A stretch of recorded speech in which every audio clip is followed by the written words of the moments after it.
The rain came down in cold grey sheets, turning the streets of Kaelen to black sludge.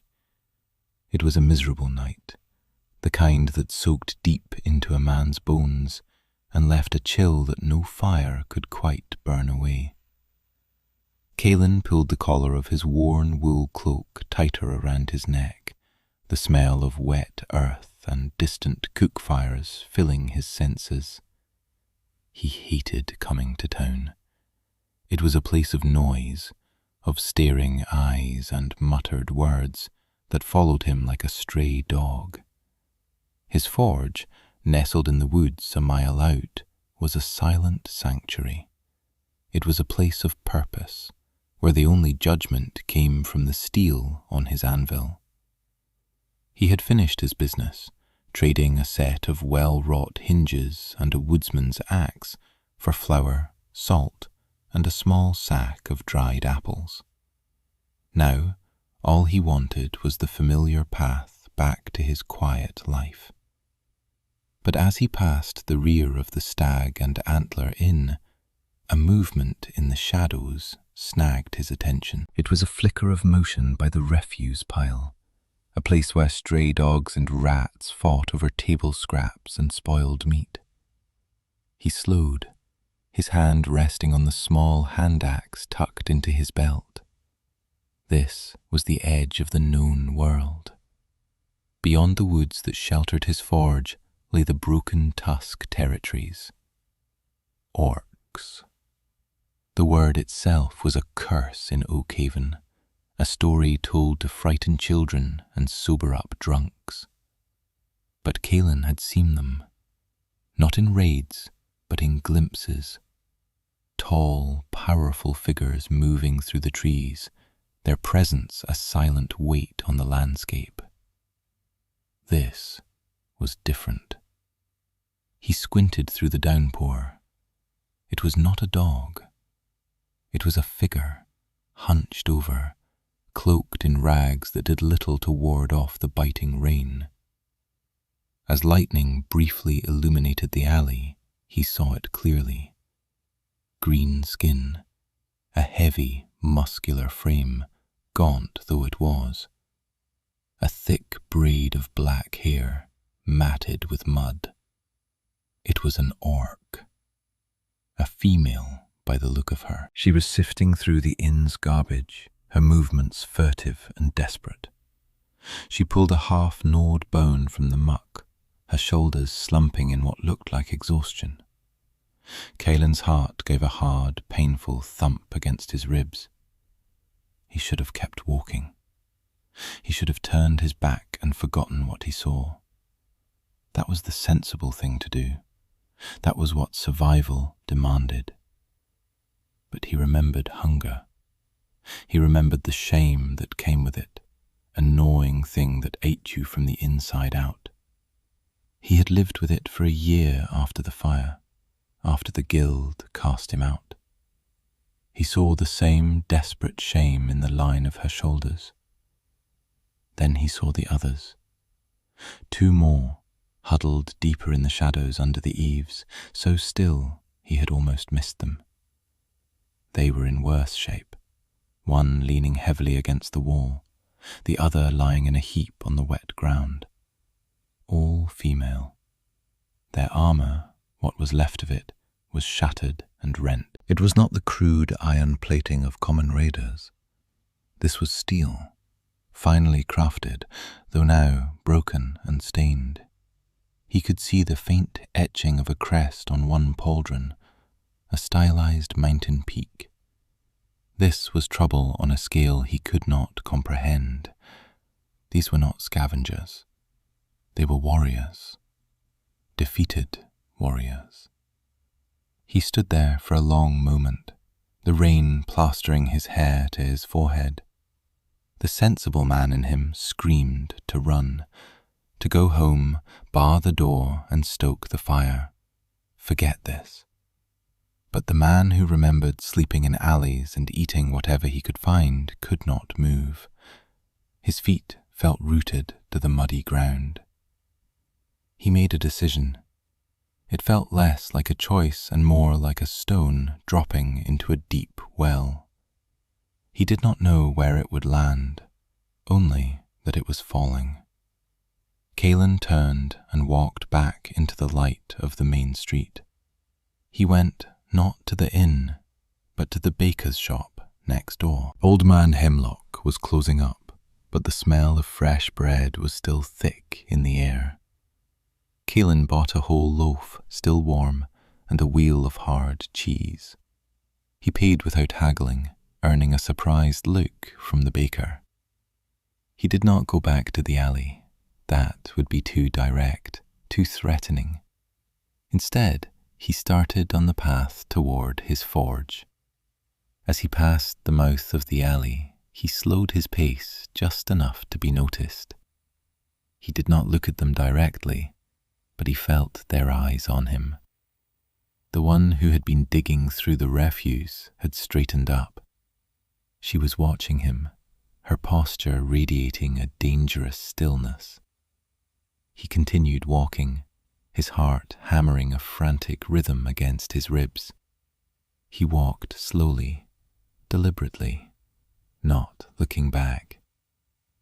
This was a foolish, suicidal gesture. He was leading predators back to his den. He walked on.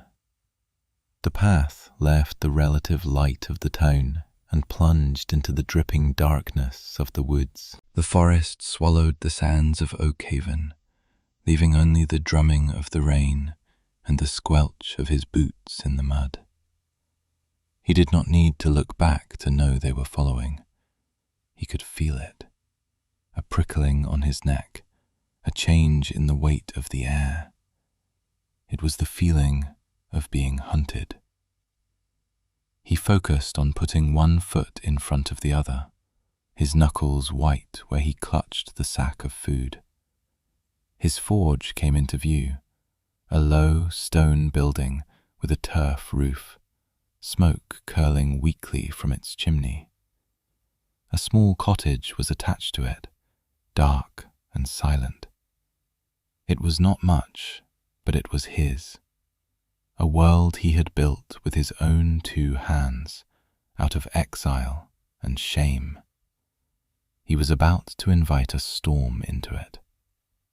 He reached the heavy oak door of his home, lifted the latch and pushed it open. A wash of warm air, smelling of coal dust and old winters, spilled out. He stepped inside, leaving the door agape. An invitation or a trap? He could not be sure. He moved to the central hearth where the embers of his morning fire still glowed. He added kindling and a few small logs, coaxing the flames back to life. Then he waited. The silence stretched, broken only by the crackle of the fire and the drumming of the rain on the roof. He thought for a moment they were gone, that they had seen his meagre home and decided he was not worth the risk. A part of him sagged with relief. Another part, a smaller, stranger part, felt a pang of disappointment. A shadow fell across the doorway. It was the first one, the leader. She stood on the threshold, a silhouette against the stormy grey light. Rain dripped from her matted hair and the tattered edges of her cloak. She held a broken shard of a sword in one hand, its grip tight. Her eyes, luminous in the firelight, fixed on him. They were the colour of moss and held an intelligence and suspicion that was as sharp as any blade. Behind her, the other 2 appeared. One was leaning on her companion, her leg bent at an unnatural angle. They looked like ghosts, haunted and dangerous. Kaelen did not move. He kept his hands open and visible, away from the axe at his belt. He said nothing. Words were useless here. They would be the wrong words anyway. The leader took a step inside, then another. She moved with a predator's grace, even with the exhaustion that clung to her.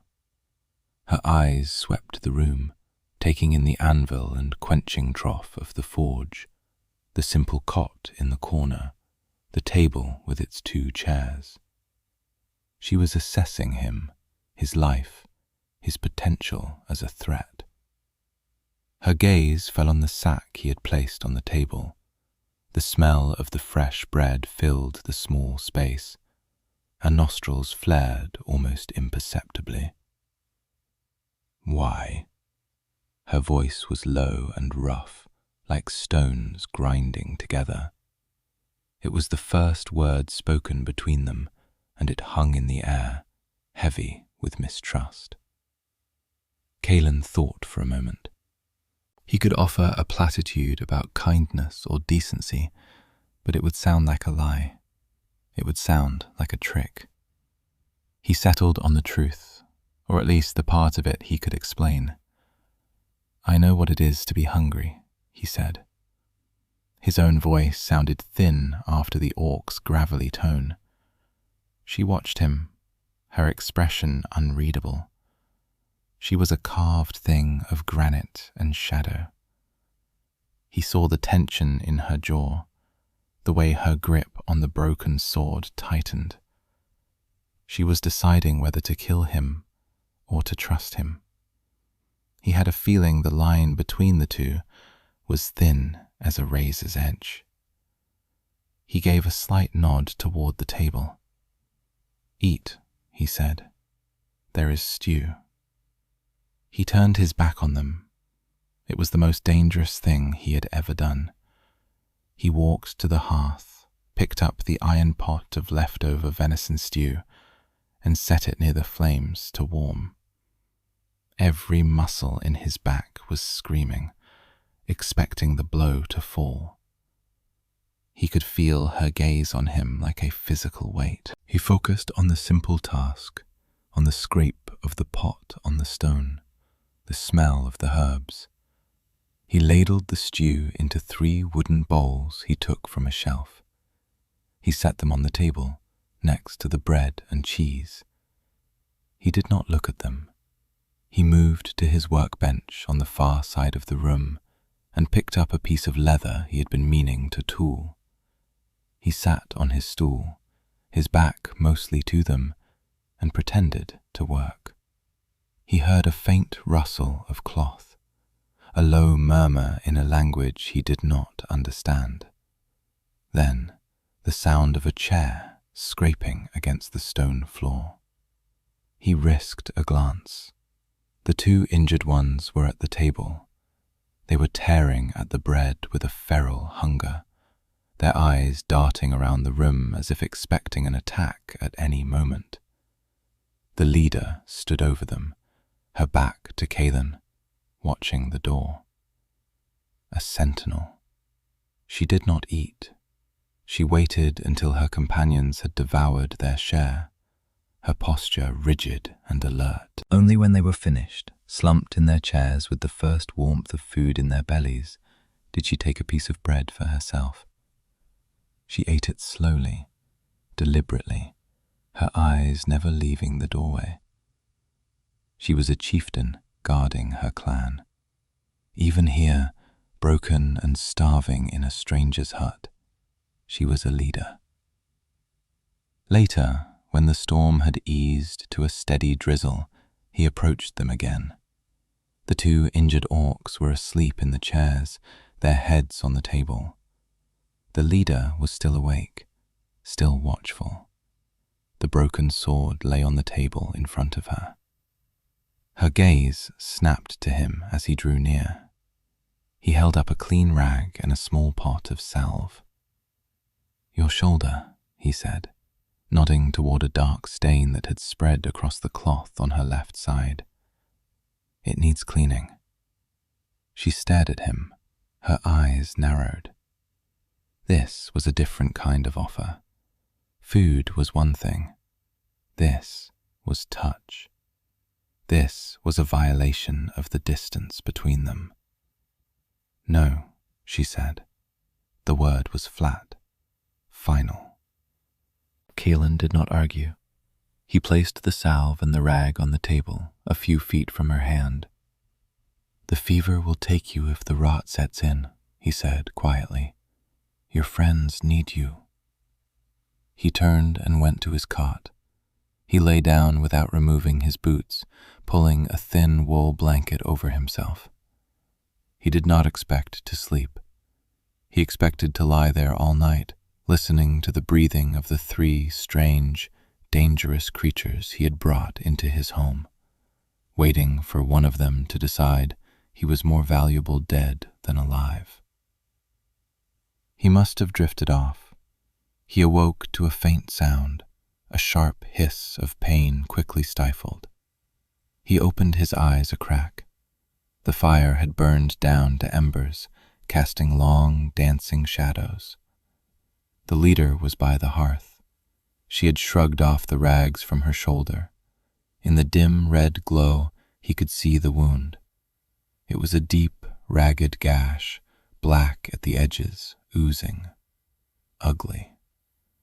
She had the pot of salve. She was trying to clean the wound herself, her movements clumsy and awkward with her uninjured arm. Her face was a mask of pain, her teeth gritted. He sat up slowly. She heard the movement instantly. Her head snapped around, a low growl rumbling in her chest. The broken sword was in her hand again, a fluid, deadly motion. Kaelen raised his hands. "Let me," he said. His voice was a hoarse whisper. She watched him, her chest rising and falling rapidly. He could see the struggle in her eyes, the pride warring with the pain, the suspicion warring with the desperate need. He stood and walked toward her. He did not stop until he was standing in front of her, close enough to feel the heat coming off her skin. She was taller than he was, even slumped slightly from the injury. He could smell the rain and the blood and something else, something wild and elemental, like a storm-racked mountain. "Go ahead," she whispered. The words were a challenge, a dare. He took it as permission. He took the rag from her unresisting fingers. He dipped it in the pot of clean water he kept by the fire and began to clean the wound. He was gentle, his movements economical and sure. He had stitched his own share of cuts and burns over the years. Steel was a harsh teacher. She did not flinch, but he could feel the tremors running through her powerful muscles. A bead of sweat traced a path down her temple. He worked in silence, cleaning away the filth, trimming the dead flesh with his sharpest knife. She watched his face the entire time, her expression intense, searching for any sign of malice or weakness. He kept his own expression neutral, focused only on the task. When he was done cleaning, he took a generous amount of the willow bark and comfrey salve and worked it into the wound. Finally, he bound it with clean linen strips from his meagre stores. His hands brushed against her skin. It was warm and surprisingly smooth, scarred in a dozen other places. Each scar was a story he could not read. He finished the knot and stepped back. "Done," he said. She looked down at his work, then back up at his face. Her expression was still guarded, but the hard, sharp edge of her suspicion had softened almost imperceptibly. It was like watching a glacier move. She gave a single, curt nod. It was not thanks. It was an acknowledgement, a recognition of a debt. For a warrior of her kind, he suspected, that was far more significant. He went back to his cot. This time, when he slept, it was deeper. The danger was still there, a living thing in the room with him. But something had shifted between them. A line had been crossed. The next days fell into a strange, silent rhythm. Kaelen worked his forge, the ringing of his hammer a familiar comfort. He shaped iron, repaired tools for the few trappers who traded with him, and tried to pretend his life had not been upended. His guests remained. They were quiet, unobtrusive presences. They spoke to each other in their own tongue, in low voices that did not carry. The two injured ones, who he learned were called Isha and Zola, healed slowly. Zola's leg was badly broken, and he set it as best he could with splints made of ash wood. Isha had several broken ribs and a deep exhaustion that seemed to go clear to her soul. Grusha, the leader, recovered fastest. The strength flowed back into her like a river returning to its banks. With that strength came a restlessness. She watched him work for hours, her moss-green eyes following the swing of his hammer, the way he read the heat of the metal. He could feel her judgment, her assessment. One morning she came to him while he was working the bellows. She held out the shattered pieces of her gauntlet. "Can you mend this?" she asked. It was not a plea, it was a test. He took the pieces from her.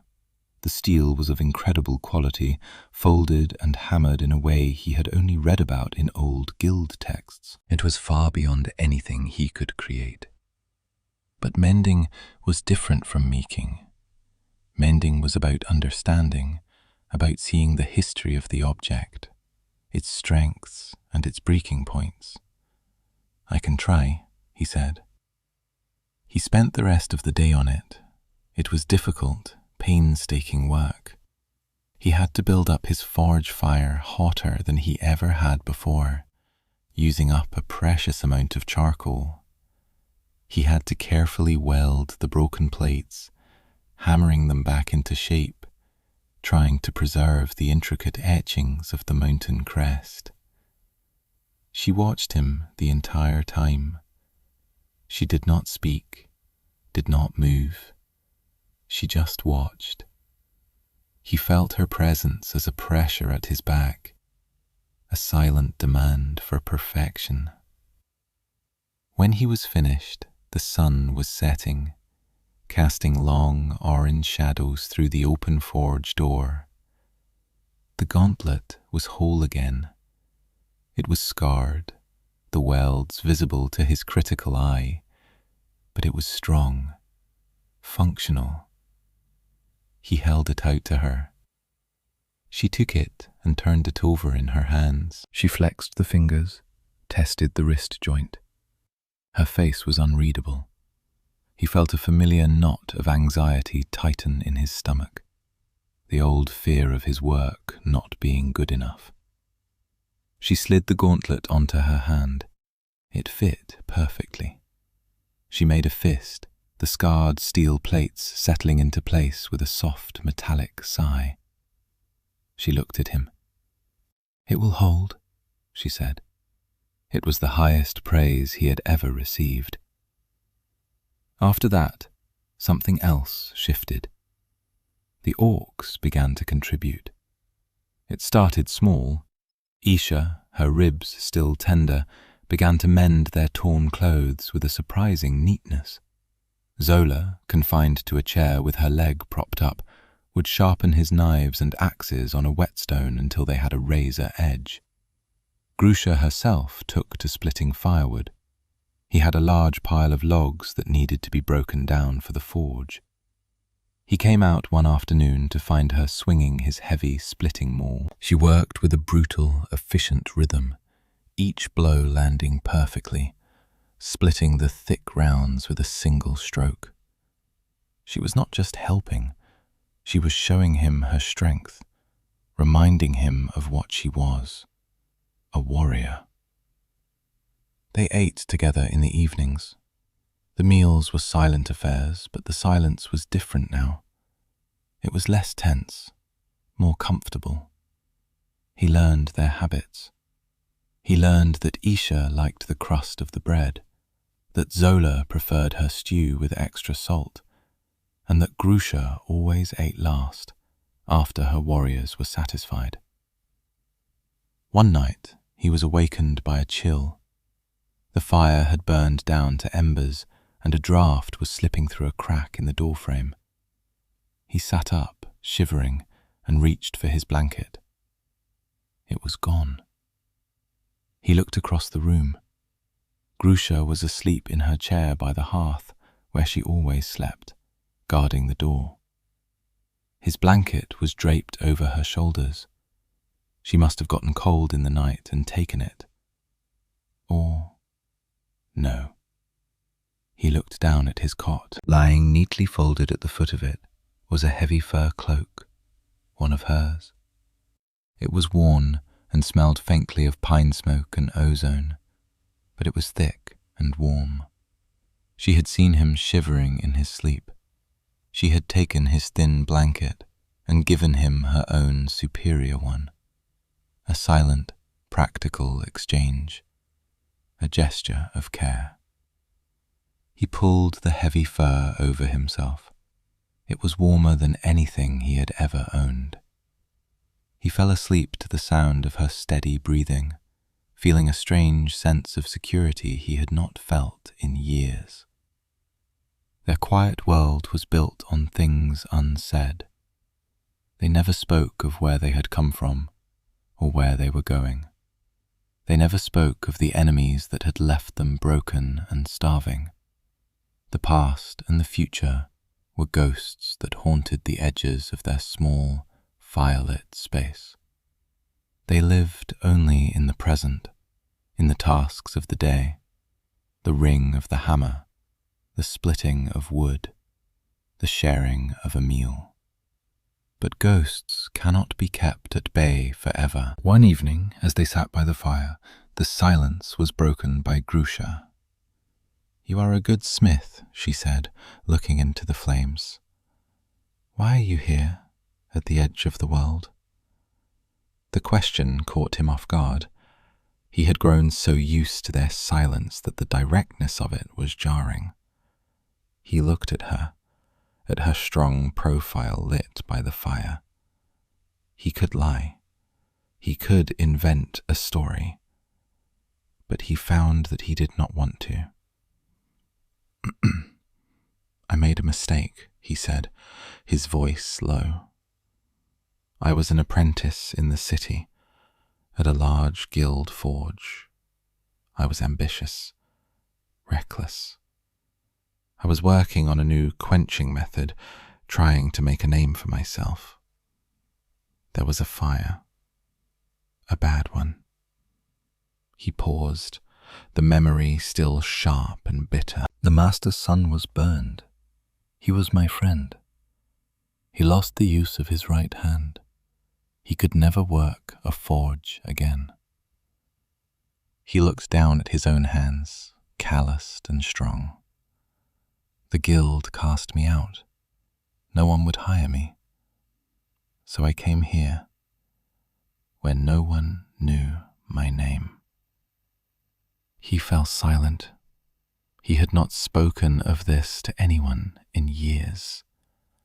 The shame was a cold stone in his gut. Grusha listened without interrupting.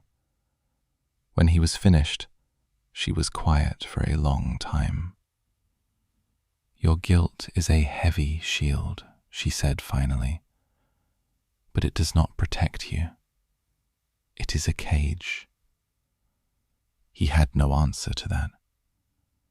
She then offered a piece of her own story, a small, guarded fragment. "My clan followed a banner of carved stone," she said, her voice a low rumble.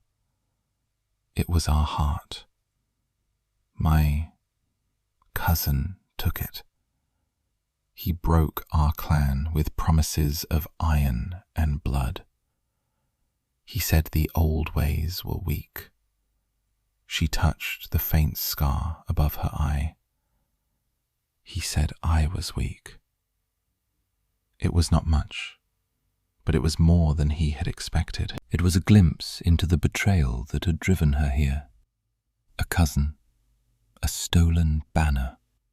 It was a story as old as the mountains. That night, he understood that they were the same in a way. Both exiles, both living in the shadow of a single catastrophic failure. The forge was not just his sanctuary, it had become theirs as well. A fragile piece held in the heart of a dangerous world. But the world has a way of finding you. He found the mark 2 days later. It was carved into the top rail of his fence near the path. A crude drawing of a tusk split by a jagged line. It had not been there the day before. It was a sign, a message. He felt a cold dread seep into his bones. He went back to the cottage, his heart pounding. Grusha was outside, watching Zola take her first halting steps with a crutch Kaelen had carved for her. He did not need to say a word.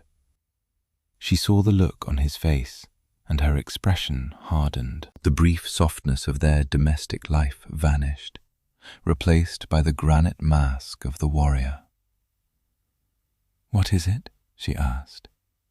"A mark on the fence, a broken tusk." Her jaw tightened. "Gronok," she snarled. The name was a venomous spit. "His scouts, they have found us." The peace was over. The storm had arrived. They prepared for a fight. The fragile domesticity of the past weeks was stripped away, revealing the hard, brutal reality that had been lurking underneath all along. Kaelen's forge became a war camp. He worked the anvil until his arms ached, sharpening every tool that could be used as a weapon. Axes, adzes, even his largest forging tongs. Grusha and Isha, now mostly recovered, directed him. They knew weapons. They showed him how to add a backspike to a wood axe to puncture armor, how to wrap a handle for a better grip in a bloody melee. He watched them practice in the clearing behind the forge. They moved with a deadly, practiced grace. Even with improvised weapons, they were terrifying. He was a smith, a maker. He had never taken a life. He felt a profound, gut-wrenching fear. He was a man of the forge, caught in the path of a war. Grusha saw his fear. She came to him as he was putting a final edge on a hatchet. "You do not have to fight," she said. "When they come, run. Hide in the woods. This is not your battle." He looked at the hatchet in his hands. He thought of the quiet meals, the shared warmth of the fire, the heavy fur cloak she had given him. He thought of the cage of his past, and the first time in years he had felt something other than shame. "You made it my battle when you followed me here," he said. "Where would I run to?" He looked up at her. "I am not a warrior, but I know this land. I know the paths, the hollows, the deadfalls. A smith knows how to set a trap." A flicker of something, surprise, respect, passed through her eyes. "Then stand," she said. He did. They came at dusk. 5 of them, large, brutal orcs clad in black iron armor adorned with the broken tusk symbol. They moved with an arrogant confidence, their swords drawn. They were expecting to find 3 wounded females. They were not expecting a trap. Kaelen had spent the day preparing. He had dug a pit on the main path and covered it with branches. He had rigged a deadfall log near the woodpile. He had stretched a tripwire across the entrance to the forge, connected to a stack of heavy iron bars. He was not a fighter, but he knew gravity and leverage. He knew the simple mechanics of destruction. The first 2 orcs fell into the pit, their surprised cries cut short by the sharpened stakes at the bottom. The third was crushed by the deadfall. That left 2. They charged the forge, roaring in fury. Grusha and Isha met them at the door. Kaelen watched from the shadows of the cottage. The clash of steel was deafening.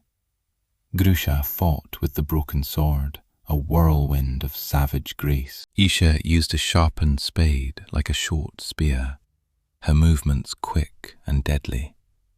It was a brutal, desperate dance. One of the enemy orcs broke past Isha, his eyes wild, and lunged for the forge door. He hit the tripwire. A cascade of heavy iron bars rained down on him, striking him to the ground with a sickening crunch of bone and metal. Now it was 1-on-1. Grusha against the leader of the scouts, a massive brute with a cruel-looking axe. He was bigger and stronger, but she was faster. She moved like a storm, her broken sword a blur. She parried his heavy blows, her own strikes aimed at the gaps in his armor. Kaelen saw her falter. Her wound, not fully healed, was pulling at her. She staggered back from a heavy blow, her breath coming in ragged gasps. The brute raised his axe for a final, killing strike. Kaelen did not think. He acted. He grabbed the heaviest hammer from his workbench, a 10-pound sledge he used for shaping billets, and ran from the cottage. He was clumsy, terrified, his heart a frantic drum. But he ran. He swung the hammer with all the strength he had, the same motion he used to strike hot iron on the anvil. He aimed for the back of the orc's unhelmeted head. The impact was horrifying. A wet, cracking sound. The orc crumpled to the ground without a sound. Silence.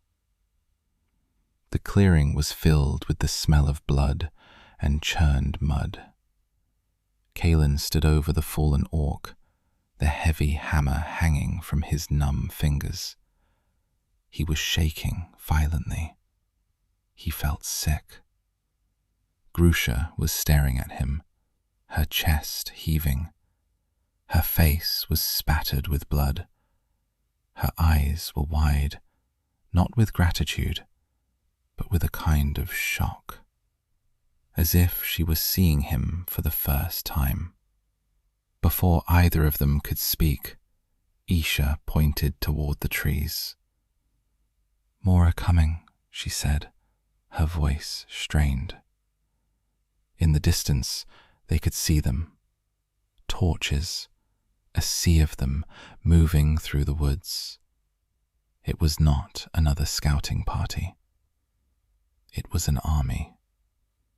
Grolnok himself had come. As the torches drew closer, a voice boomed across the clearing, amplified by the unnatural quiet. "War Chief Grusha, the Stonebreaker, hiding in a human's hovel, have you fallen so far?"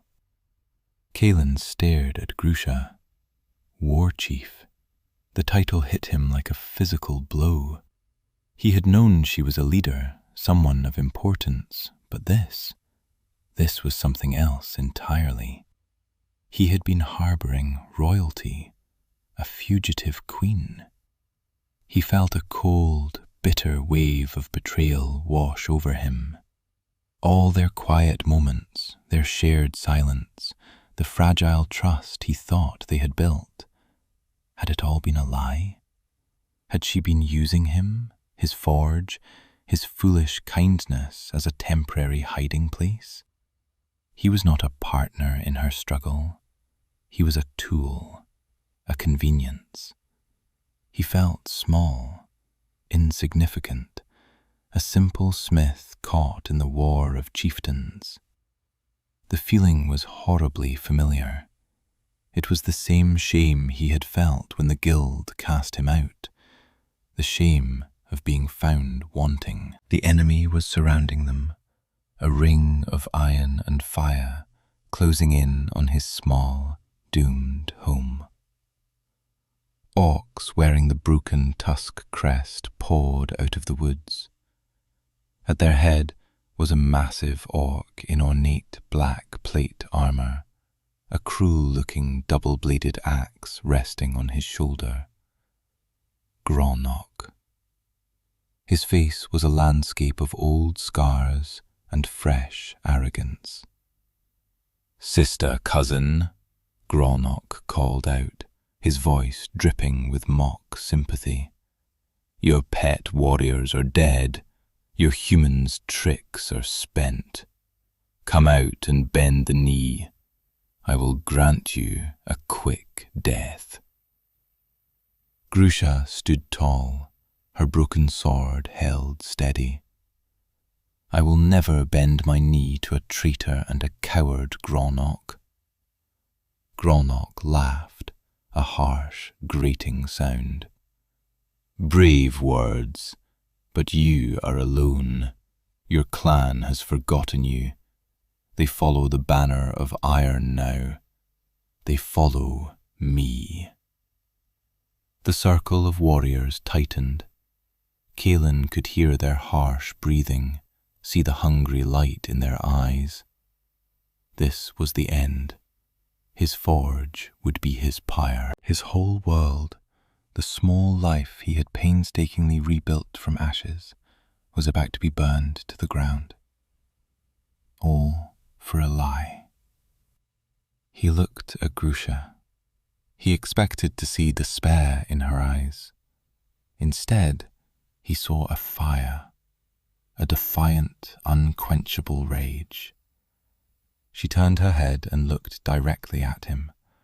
Her voice, when she spoke, was not for Gronok. It was for Kaelen. It cut through the tension like a hammer striking steel. "You think I lied to you," she said. It was not a question. He could not speak. He just stared at her, his heart a cold, heavy lump of iron in his chest. "I did not tell you my title because a name is a weapon that can be used against you," she continued, her voice ringing with a strange, formal clarity. "I did not tell you because here, in this place, I was not a war chief. I was just Grusha. And you were not just a human. You were the man who gave me bread when I was starving, the man who mended my wounds when I was broken." She took a step toward him, turning her back on the enemy army. It was an act of supreme, unbelievable trust, or supreme folly. "Gronok offers me death," she said, her moss-green eyes locked on his. "He thinks he has taken everything from me, my clan, my banner, my home. But he is wrong." She reached out and placed her hand on the anvil, the great, scarred heart of his forge. "A home is not a place. It is a promise. A forge is not just stone and iron. It is a heart that can mend what is broken." Then she raised her voice, shouting to the ring of enemies, to the rustling trees, to the darkening sky. "I am Grusha, daughter of Grom of the Stonebreaker clan, and I claim this man, Kaelen the Smith, as my Gromkar, my forge sworn. He stands with me. His heart is my heart. His forge is my banner. To strike at him is to strike at me." A stunned silence fell over the clearing. Even Gronok seemed taken aback. The declaration was outrageous, unprecedented. For a war chief to bind herself not to a great warrior, not to a powerful clan, but to a human, a smith. It was a defiant act of political suicide, or it was the birth of something new. Kaelen stared at her, his mind reeling. Forge sworn.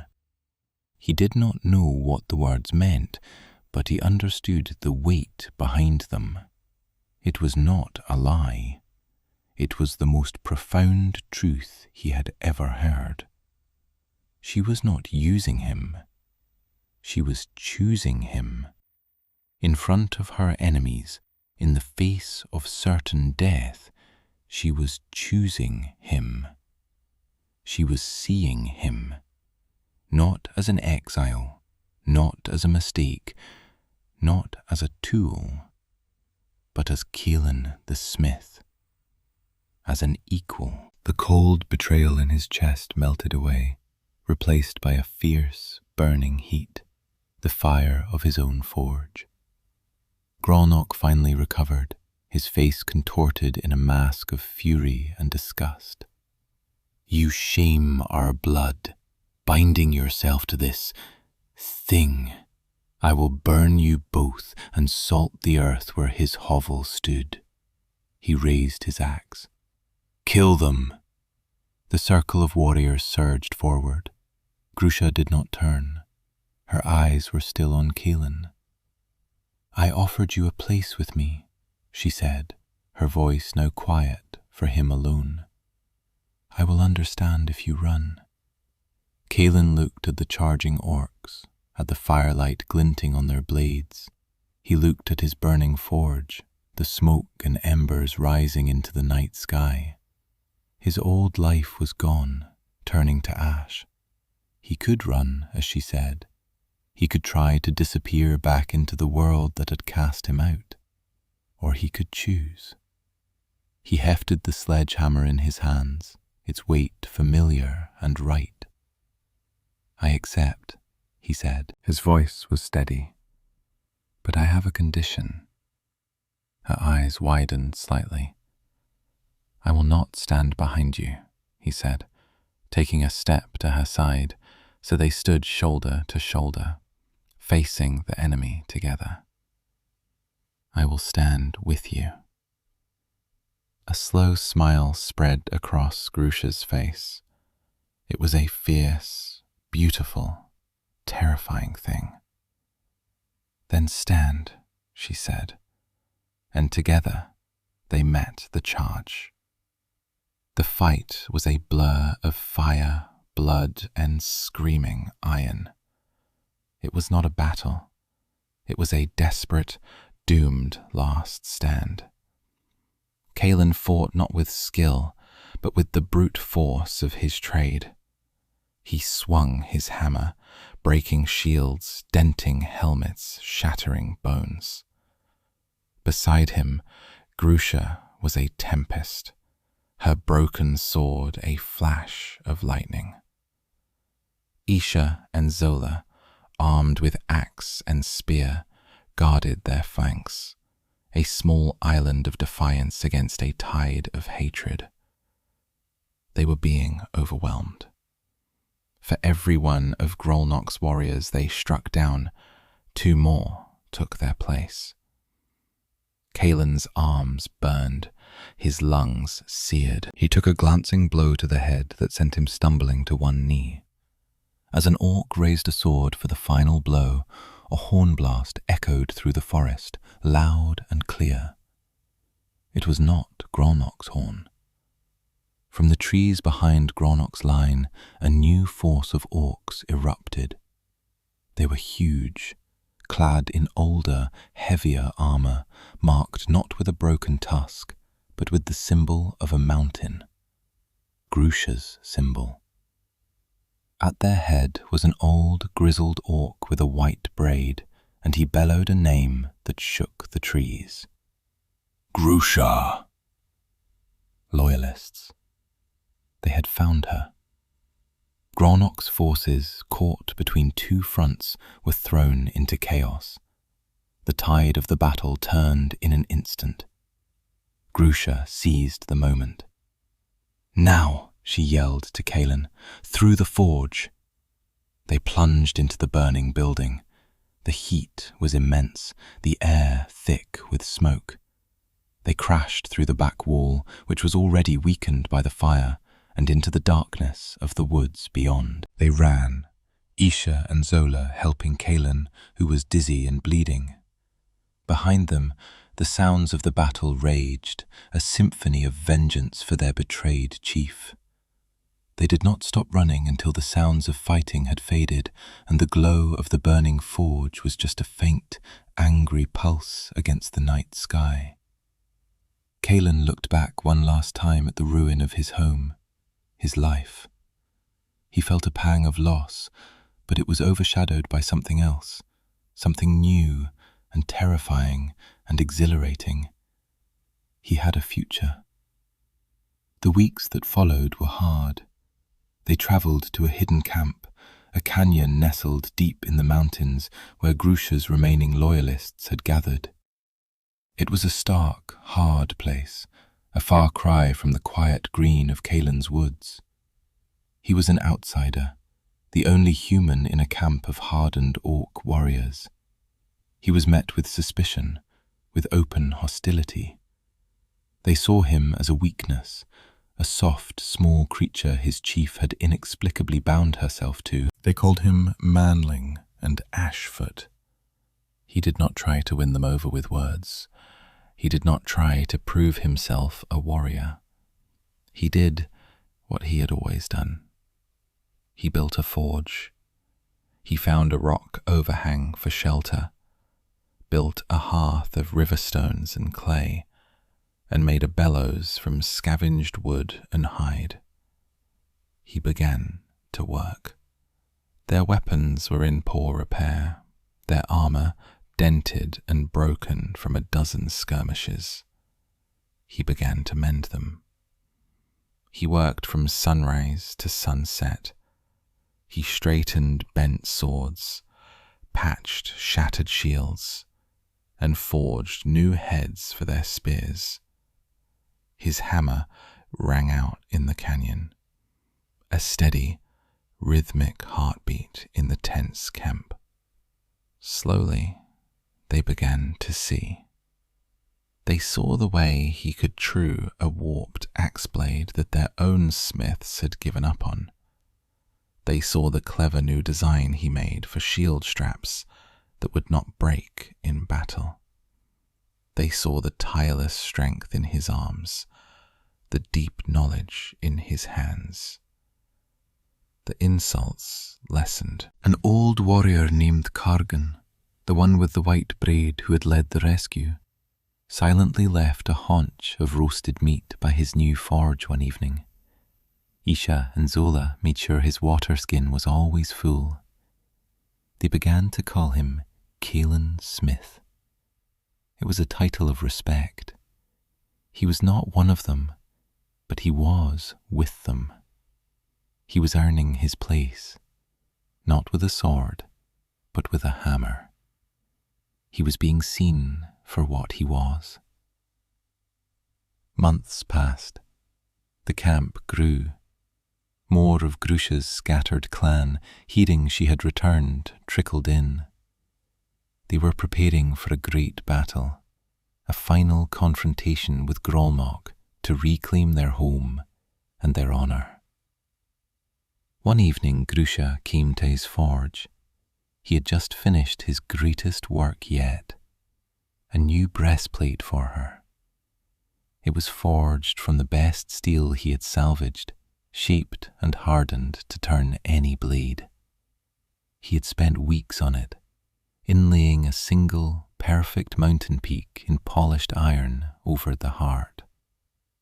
She stood silently as he fitted it on her. The moment was a mirror of their first tense encounters, yet utterly transformed. His hands moved with a familiar confidence, buckling the leather straps. There was no suspicion in her eyes now, only a deep, abiding trust. The air between them was not charged with danger, but with a quiet intimacy that was stronger than any steel. He fastened the last buckle at her side. His hand brushed against hers. He did not pull away. She did not either. "It is good work," she said, her voice a low rumble. "It will hold," he replied, echoing her own words from so long ago. She looked down at the mounting crest over her heart, then up at him. "You have given my people their strength back, Kaelen Smith. You have mended more than just their steel." "You gave me a place to stand," he said simply. They stood there for a long moment, the sounds of the war camp fading into the background. The future was a dangerous, unknown country. They would face Grolnok. They would face a war that could destroy them all. But as he looked at her, at the war chief with the smith's mark over her heart, he knew he was no longer an exile. He was home.